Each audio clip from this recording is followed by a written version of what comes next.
Hey guys, I have more math for you. I'm sure you're thrilled.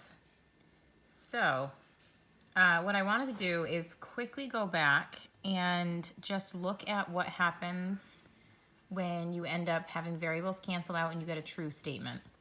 So, same thing as the other day, but just to clarify, I just thought we'd do one more of them. Ziva wants to say hello. Hello, Ziva.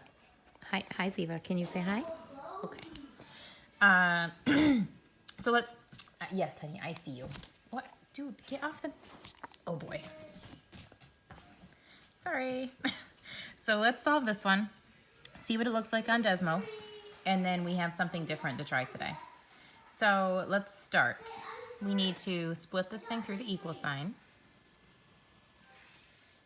Then we need to go back through and see if there's anything to distribute on either side. So left-hand side, there's nothing.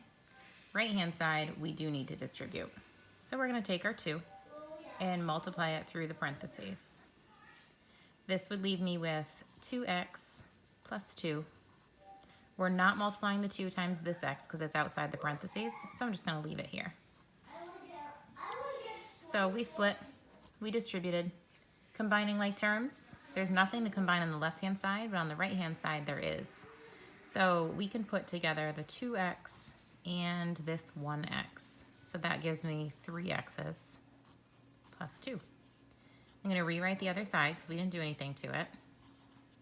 So here you might notice something right away. It's exactly the same on the left and the right-hand side. So that means we have 2 identical lines that we would be graphing. But if you didn't see it yet, you could keep going. So let's say we wanted to move the variables to the left, which would be our next step. So we're going to move this over, subtract it from its like term. So this we intended to cancel. This one wasn't on purpose, but it cancels out. And you're only left with 2 equals 2, which is a true statement. So if you still wanted to keep going, you just certainly don't have to, but let's say you felt like it.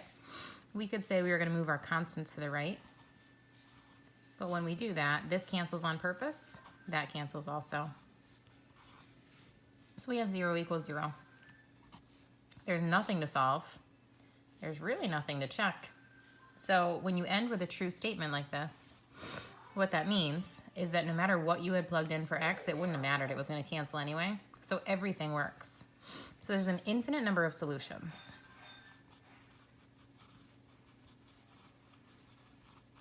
Sometimes you'll also see this as all real numbers. So on the graph, I want you to see what that looks like again. So I'm on Desmos. We're going to start graphing. And I'm just going to type it in exactly how it appeared originally before I did anything to it. So we have 3x plus 2. And then my second line, I had 2 parentheses x plus 1. Close my parentheses, and then plus x. Notice they're the exact same line. So that means they're always crossing. So when we're looking for this intersection point, this one, it's always having an intersection, which is why everything works. All right, so that's what we looked at last week. Now what I want to do is try another one. So let's follow the exact same steps. We're going to split it through the equal sign.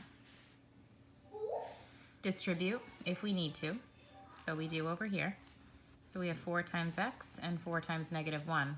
So that gives me 4x minus 4.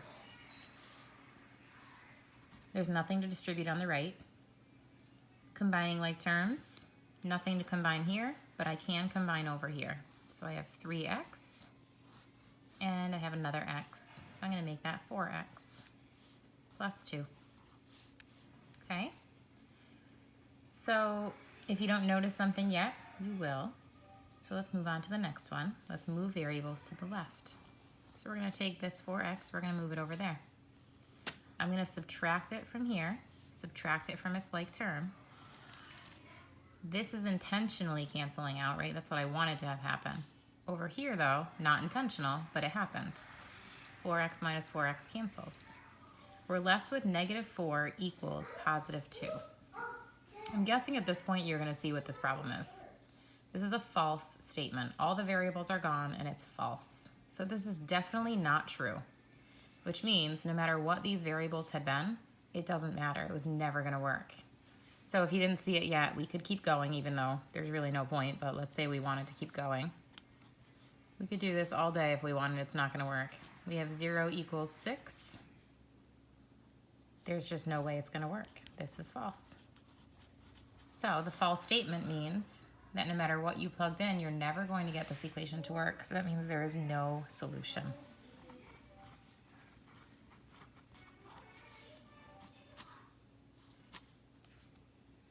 So let's see what that looks like on Desmos. All right, these were my previous lines. I'm just gonna X them out.